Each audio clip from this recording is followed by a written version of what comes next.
On va passer, on ne savait pas où le mettre. Il va nous faire un résumé de tout ce qui s'est passé à la télé hier. Adrien Lemaitre, on ne savait pas où le mettre. Bonsoir Adrien Lemaitre. On ne savait pas où le mettre. Alors Adrien, c'est votre première chronique et il avait été très bon au pilote. C'est pour ça qu'on a mis 3 mois à le revoir. J'en ai fait 2 quand même à l'antenne. Non, c'était des pilotes. Merci.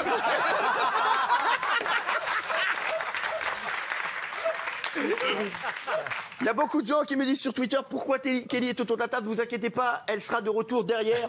C'est une erreur. Dans quelques minutes. Voilà. C'est une erreur. Voilà, exactement. Elle était un petit peu malade, voilà, vous le savez. Donc elle avait besoin de rester un petit peu assise car voilà, le Père Noël est à côté et on ne voulait pas le salir. Allez les chéris. Alors on ne savait pas où le mettre. Est-ce que vous pouvez nous dire ce que vous allez faire? Alors déjà le concept, hein, on savait pas où le mettre. On va retrouver toutes les infos qu'on ne savait pas où mettre dans l'émission. Voilà, en tout cas, vous le Mais il y a des exclus, hein, puisque ce soir, je vais vous révéler les meilleures, mais aussi les pires audiences d'hier soir. J'ai des infos sur David Hallyday. J'ai suivi l'itinérance d'Emmanuel Macron. Et surtout, j'ai un gros scoop sur un grand animateur qui va quitter une grande chaîne pour une autre grande chaîne. Quoi? Un animateur? Un animateur, et je peux vous dire qu'il est pas très loin sur ce plateau. Non! Il va quitter une grande chaîne pour une autre grande chaîne? Exactement. Je vais sur TF1. Ah bah là, à mon avis... En marchant. Ouais, vous pouvez y aller en marchant, c'est juste à côté.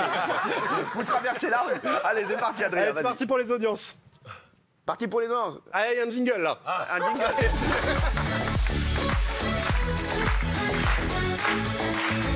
Allez, hier soir, c'était un énorme carton pour Good Doctor, le premier épisode qui, pour info, était le seul inédit de la soirée, a réuni 5,8 millions de téléspectateurs. Je vous ai fait le résumé de la soirée Good Doctor, regardez.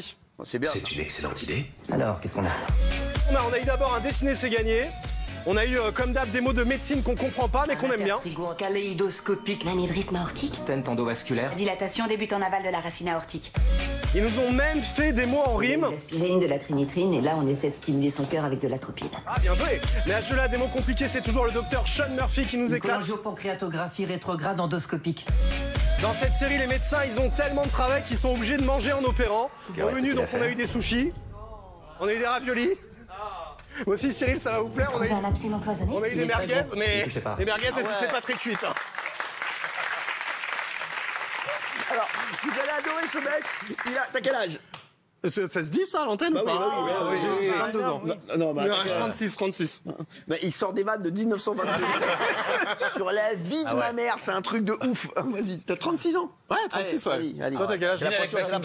C'est la pointure de ma mère, d'ailleurs, 36. Alors, deuxième dans les audiences, c'était le carton d'Incroyable Talent. La France a l'Incroyable Talent, ça réunit 4 millions de téléspectateurs. C'est énorme. C'est 500 000 de plus que la semaine dernière. C'est une énorme progression. Et Victor Hugo, c'était sur France 3. En troisième position, Victor Hugo, c'est cette série, hein, c'est Ennemi d'État. Pour ceux qui ne connaissent pas le programme, c'est en gros, c'est une série qui parle de Victor Hugo et qui explique que c'est un ennemi d'État. Voilà. Et ça a réuni 2,5 millions de téléspectateurs. Le bonus, Cyril, j'ai regardé le programme que personne ne regarde. C'est quoi? Et c'est Evelyne Thomas qui l'incarne. Ça s'appelle. Ah non, j'adore. Non, alors c'est pas mon choix, ça s'appelle Snapid. C'est génial. C'est diffusé sur Chérie 25. J'adore. Alors c'est un documentaire en fait qui suit des femmes qui sont des femmes tueuses. Je vous ai fait le résumé. Ça commence par un plateau d'Evelyne Thomas. Regardez. Bienvenue dans Snapped, les femmes tueuses, votre émission de faits divers sur Chérie 25. Et je peux vous dire les amis que j'ai passé une bonne soirée rassera avec plein de mots qui font peur. Agression, meurtre. Sang. Le sang, traumatisme, meurtre, colère, Coup de couteau. coup de couteau, Poignardé, blessure, assassiné. L'autopsie. Cadavre.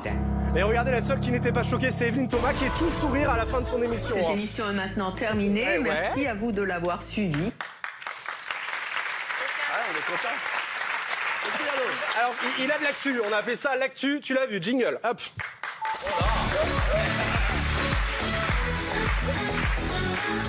Allez, tout d'abord, on a des Même le jingle sur la tête de ma mère, on dirait qu'il va partir, on dirait qu'il va avoir Guy Lux qui va arriver.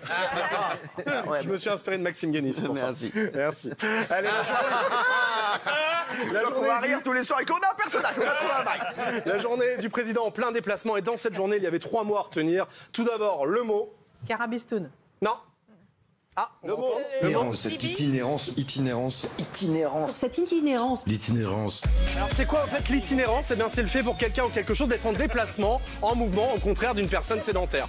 Et le mouvement, le président, il adore, hein, alors que le pays ne parle que de ça. Prix du carburant. La hausse des carburants. La flambée des prix des carburants. Carburant. Emmanuel Macron a exceptionnellement fait déplacer tous ses ministres, autrement dit, il les a... Délocalisé.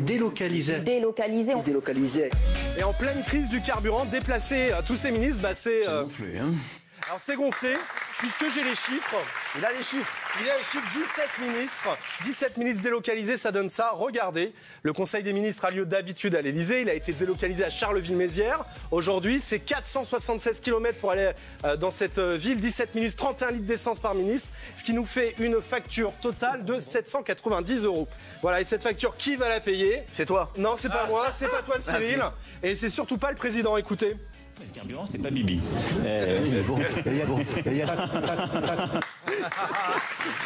Allez.